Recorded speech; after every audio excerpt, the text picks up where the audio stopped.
So we say, when it comes to conceptualization of what is real problem statement or statement of the problem, we say problem by itself, as we say, is a kind of an event of concern.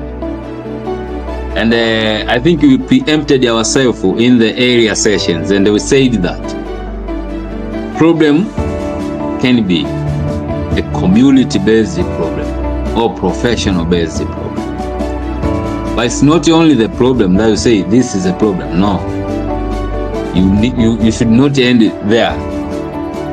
You see, we have a problem, but the second character of such a kind of problem, it must affect human being.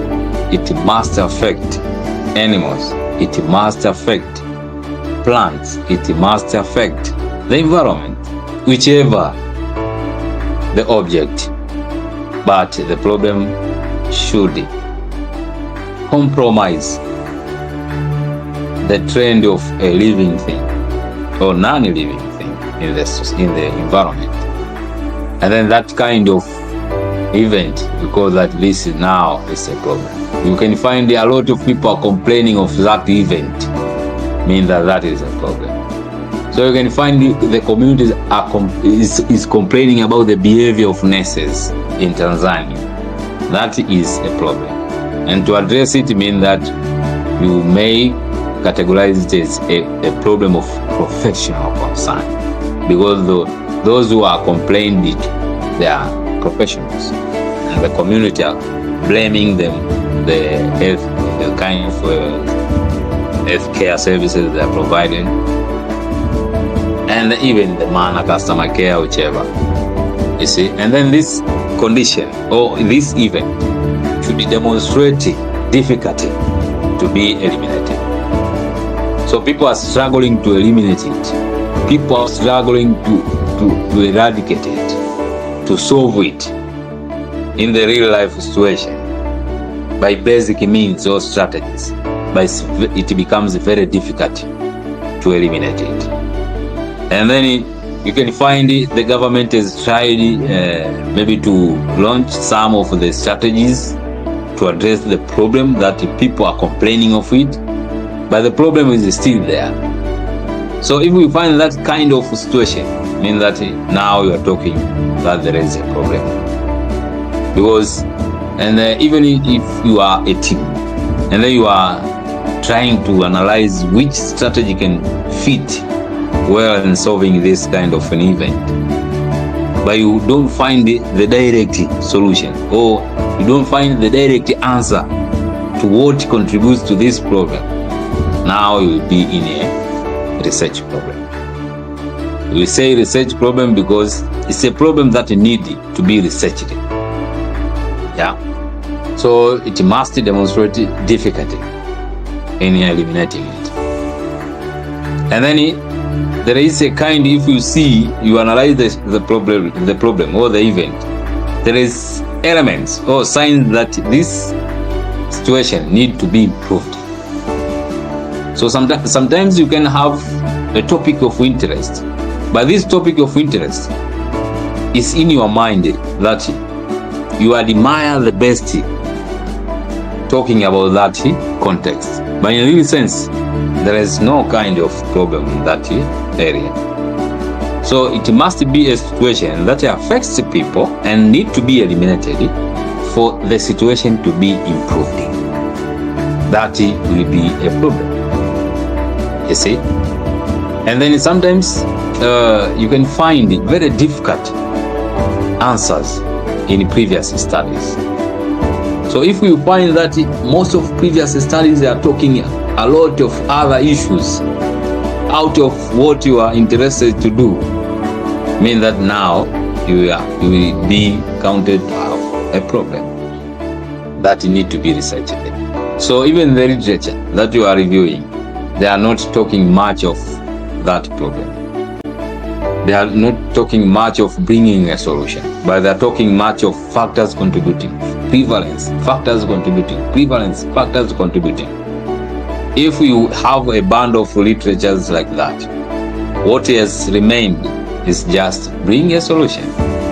So it's an argument that most of previous studies have been conducted in the same area of interest, but they've been concentrated in factors.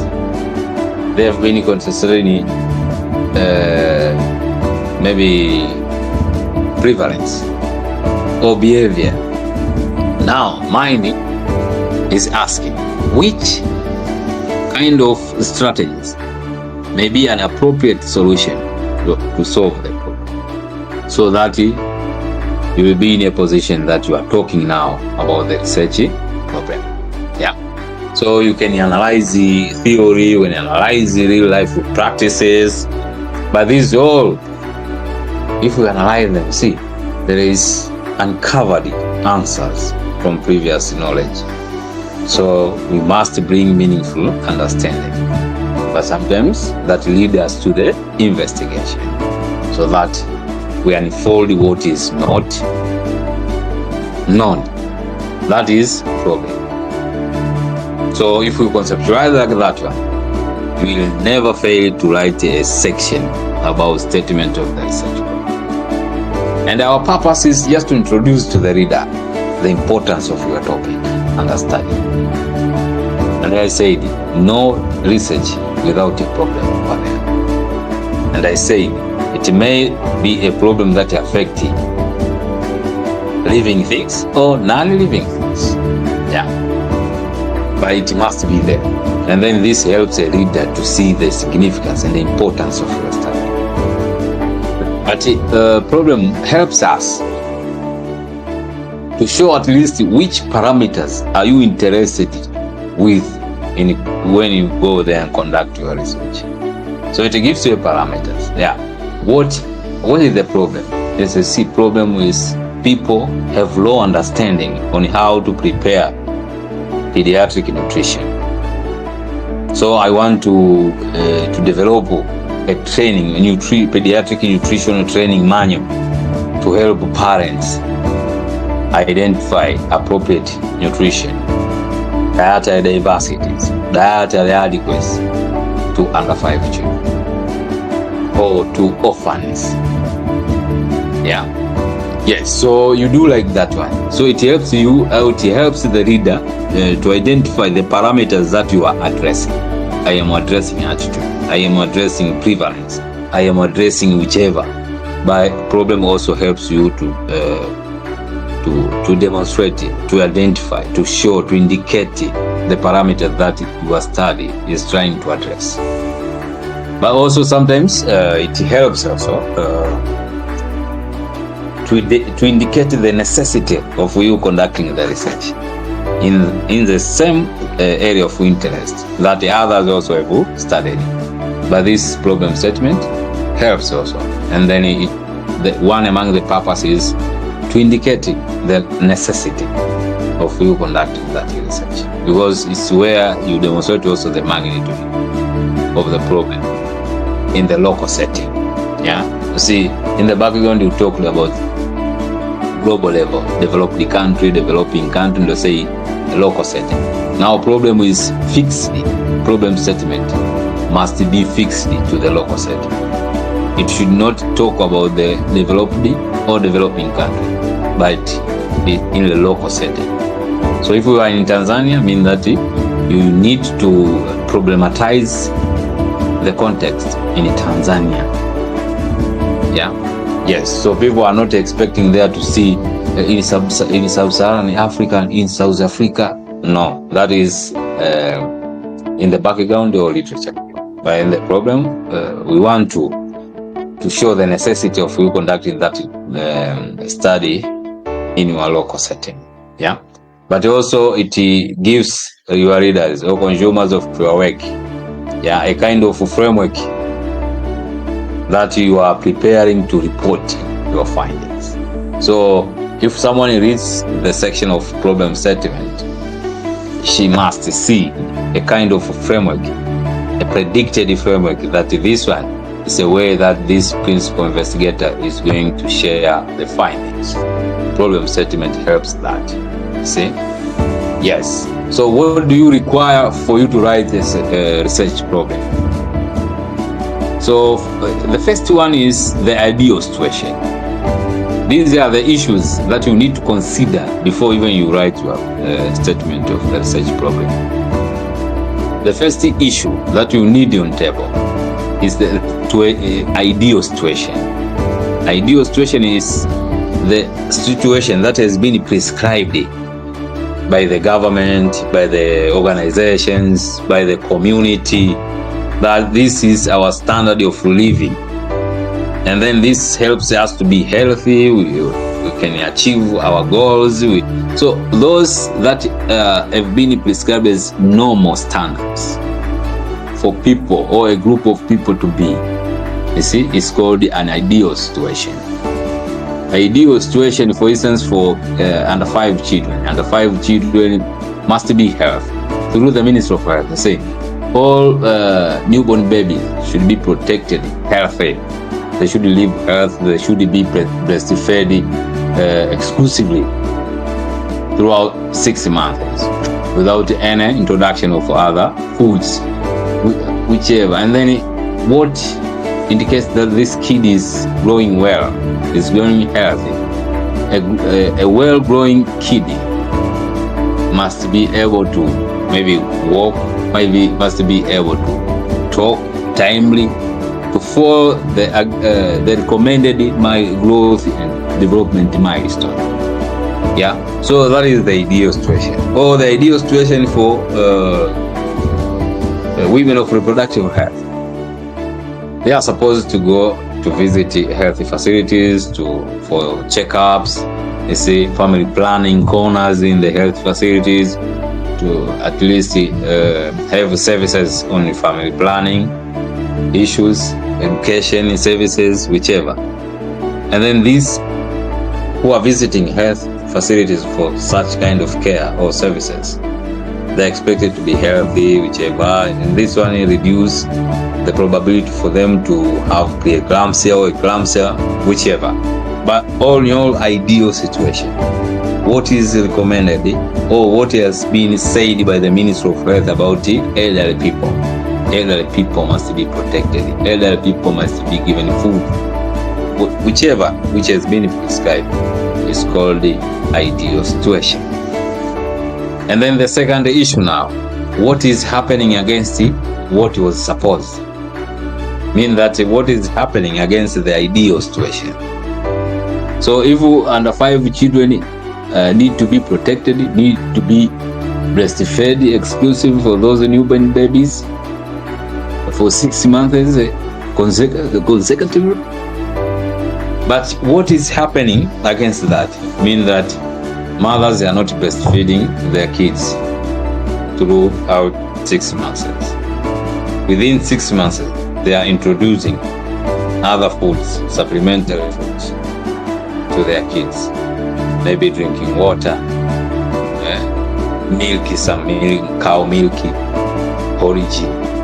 But the kid is not yet 6 months. So what is happening against what was supposed to be? That is the second issue. And then there you bring out, you link what is happening against it with what is contributing. And then this you can find them through reports, some various reports. And what has been reported by previous studies. So you link the factors, the determinants of what is happening against the ideal situation. So this situation has been reported to be attributed by education, whichever. And it's where now also your readers need to see either you are planning to do solution, to bring solution. So the variables you have in the title, your readers expect you to see them here. Yeah. So among the factors that you are going to mention is the knowledge, attitude of people contributing to the trend of this problem, maybe social cultural norms, media, you see, globalization, whichever the factors that are so closely linked with the what is happening against the ideal situation. Yeah, and then you link again number 4. Yes, it is happening, and then contributing factor are this, and this. Is it a problem? Yes, it's a problem because it is associated with the following health-related outcomes or socio-economic related outcomes, including, so you bring out the burden, yeah, the outcome of the situation. Mean that if the situation continues, mean that what are the implications? What outcomes are associated with the situation? So you bring them, you link them. Just a sentence, you see. So after that you say governments, the government of Tanzania, non-governmental organization have put efforts to address the problem. And then you give some examples of the strategies to address the problem.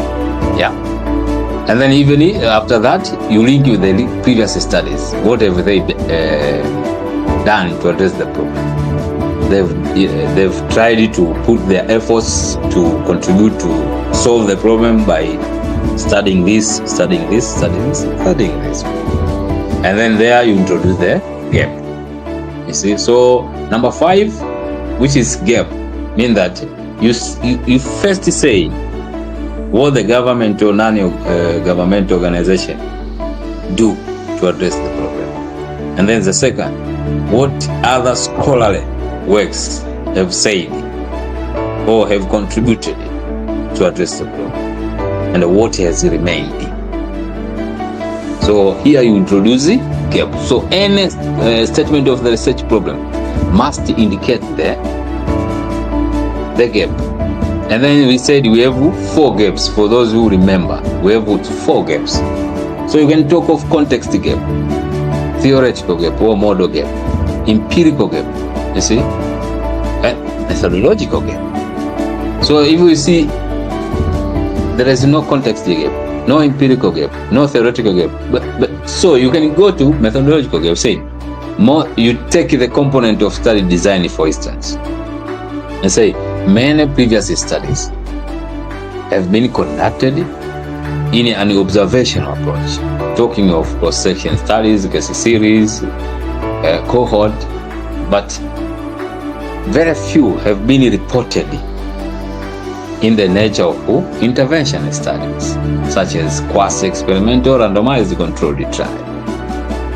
So that one is methodological gap in the aspect of study design. Others, they bring methodological gap in the aspect of study population.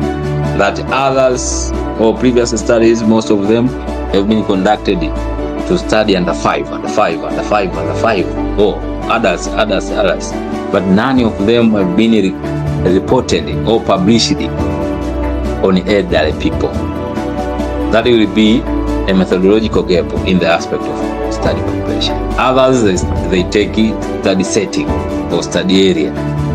Most of the studies have been conducted in central zone, but none of the same nature have been conducted in coastal zone, such as Dar es Salaam or Lindi or Mtwara, you see.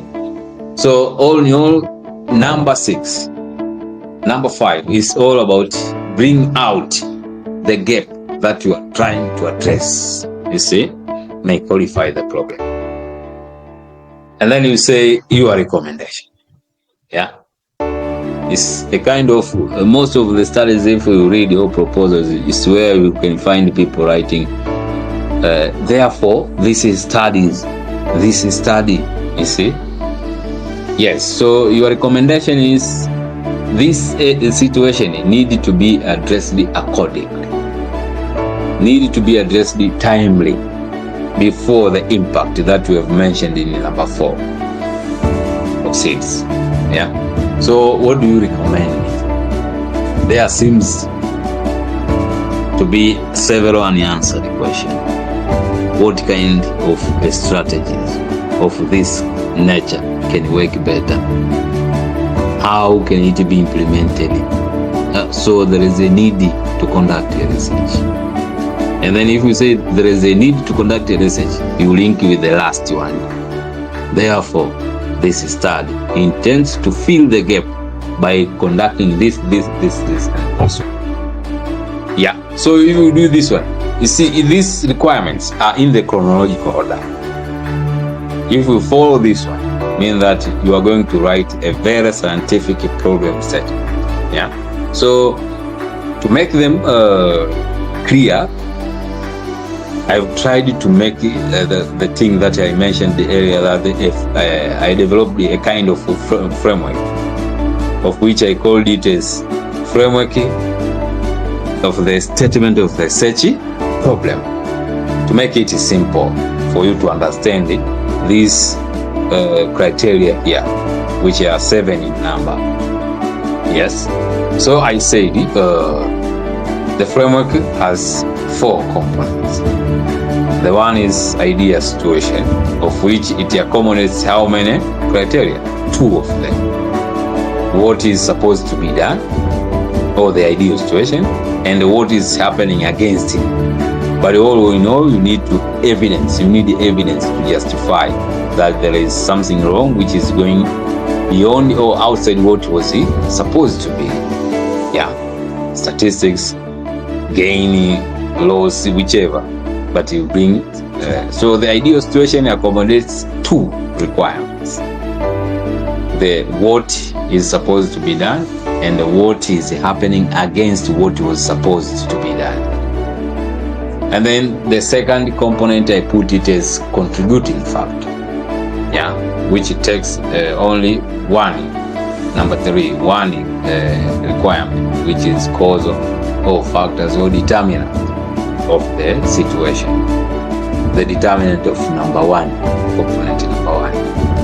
Yeah, it's where I say the reports, previous studies have reported this kind of factors. This one contributes to the prevalence or to the burden of the situation. Yeah, and then component number 3 is the impact or effect of the situation, maybe to the human being, if we are talking of human being, to the animal, if we are dealing with the animal, to the plants, or to the environment, whichever the area that you are dealing, or to the data not being utilized, you see. But what is the impact? So this one accommodates the 4th criteria or requirement, that is the implication or risk, or what is, if not attended, what will happen. So you bring out the impact of the problem or the situation if left unattended. Yeah. And then the last is the situation, which takes almost 3 requirements that I have mentioned earlier here. So it takes the gap, you bring out the recommendation, and you conclude with the solution that you want to bring. And here is where always people are asking, what is new in your proposed study? Which new knowledge will you bring out of what is existing? It's the component number 4, which is the solution. So you say the gap, as I mentioned there, and then you say the recommendation. Yeah, it seems there is this one, and then there is a need to conduct such kind of research or interventional research to address the problem. And then there you connect with your own. Therefore, this study aims to fill the gap by doing so and so. See? So this is a kind of a framework that I developed for you to make it easy at least to conceptualize when we talk of statement of the research problem. What do we need? What do we need to have on table for us to proceed writing the statement of the research problem? And then this kind is showing you that if you are able to adhere to this kind of elements or components or requirements, you may not fail to write a section of statement of research. Yeah. Yes. So we have different forms of writing a research problem. The one which we have been used of Yeah, always we write in such a manner. Yeah, this statement, it says statement of the research problem. So one approach of writing that section is providing a statement. Yeah, you provide descriptions.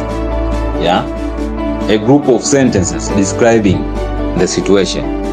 That is a summary or a statement or description. Yeah, so it's a description approach, and others is interrogative approach. So you can write using an interrogative approach. Is where the problem statement is written in terms of questions. Yeah, yeah. It is not known whether what contributes to the situation, what people perceive about the situation. So if you write like that, mean that you are writing statement of the research problem using interrogative approach. It's where you write or you pose a number of questions to be answered by a research, which were not answered by previous studies or by previous governmental efforts or non-governmental efforts. So we have those approaches or forms of writing statement of the research problem. But all these two categories or two forms of writing your problem statement must focus on the local setting. There is no global in the statement problem. There is no sub-Saharan Africa in the statement of the research problem. But you are advised to limit yourself to your local setting. If you are doing in Tanzania, talk about the problem in Tanzania and the regional distribution of the problem. So you are in Tanzania and the study is going to be conducted in Dodoma. Mean that you describe the national trend of the problem and the regional distribution of the problem. Which one is the leading region having such a kind of a problem, followed by which region. Because this one also helps your readers to know the severity of the problem based on the region that are found in Tanzania. You see? Yes. So those are the forms of writing research problem. What is known about the problem? It should not state how to do something, but it should demonstrate the way things or the situation is not well known. There is an answered question to solve the problem. Yeah.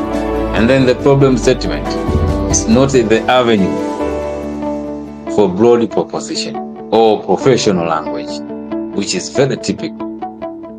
It must demonstrate the language that can be understood by even those who are not within your profession. Yeah.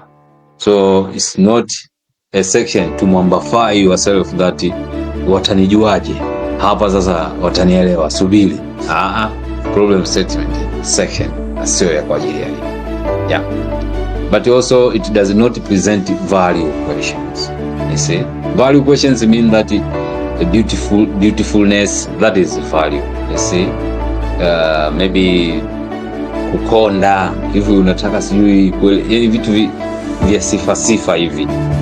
Yeah, that is not its place. That is the place for you to demonstrate the problem that affects the community, the problem that affects your profession. You see? Lakini inatakiwa demonstrate gap, as we said, in the existing body of knowledge, what is lacking, what people need to know, but it is not known. What people need to know, but the previous studies have not revealed it. So that means it's a gap. It can be a context, it can be empirical, theoretical, or methodological, or all of them. See? Or two of them. Yeah. And then sometimes you are advised to limit yourself. Yeah. Prescribing unnecessary jargons. You see? So go direct to the problem. Avoid bringing more information which are not necessary and are not reflected in the problem. Yeah, so problem is not like that. Yeah, so that was all about the conceptualization of the statement of the research problem. Now, how to write it. You see? So you are advised to focus in the local setting, as I said. If you are living in Zambia, talk about the problem about that in Zambia. And which region of Zambia, you talk about that. So it's all about your local setting. Local setting means that your country and your regions or districts, yeah, villages, wards. But you are advised to focus in your local setting. Yes. Show clearly what is expected, that I mentioned, the ideal situation. That means what is already known, what has been prescribed to be the standard of the situation. For people to know that because these are the prescribed standards of the situation, yes, it is real that the situation which is happening now is beyond the expected standard. You see? Yes. So for instance, maybe you are dealing with the students. So students are expected not to engage themselves in drug abuse. They are expected not, for maybe young girls, they are expected not to be pregnant while they are in school. They are expected not to be sick of sexual transmitted infections, HIV. You see? Those are what are expected for them. They are expected to finish their school appropriately and time. See? But what is going on beyond this expectation? Yeah. So you show what is happening. And then clearly show the initiatives.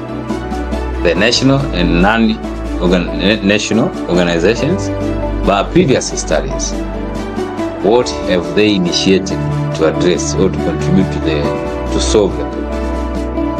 And then there you show what is lacking. Show clearly wengine wamefanya nini na wewe unataka kupita wapi. Yeah. So it's all about the framework. Yeah, you bring again the framework in how to write, you see. So if you follow like this one, mean that you will be in a position that you have a very informative and scientific statement of the research problem. Yes, that is how to write. So here below I have provided you a paragraph talking a certain problem. So if you have time after maybe this session, you can sit and read this one carefully, attentively, and then later say, you can rate it. Is it qualifying to be a statement of the research problem or not? Yeah.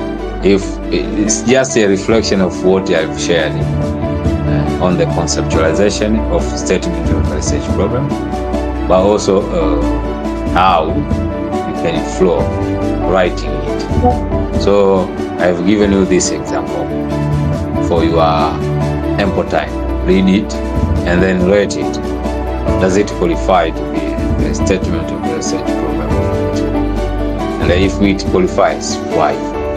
Does it contain all of the issues that we've talked above or not? And then if it's not qualifying to be a problem, why? What is lacking? What is missing of which we have discussed? See? So you can check it, analyze it, and then conclude it in a very single statement. Yeah, so that is all about the session of today. It was all about the conceptualization of the statement of the research problem, but also the technical know-how to write it. See? Yes, that is the end of today's session. It was very brief, but it needs practical to understand it well. So I'm expecting that all of you that you have joined today's session will put today's knowledge into practice. And then if you go there in practice, it's where you can enjoy writing statement of the research problem. Otherwise, you may just hear people talking of statement of research problem, and then you are kept behind, you see. So that's all. Back to you, coordinator. Thank you.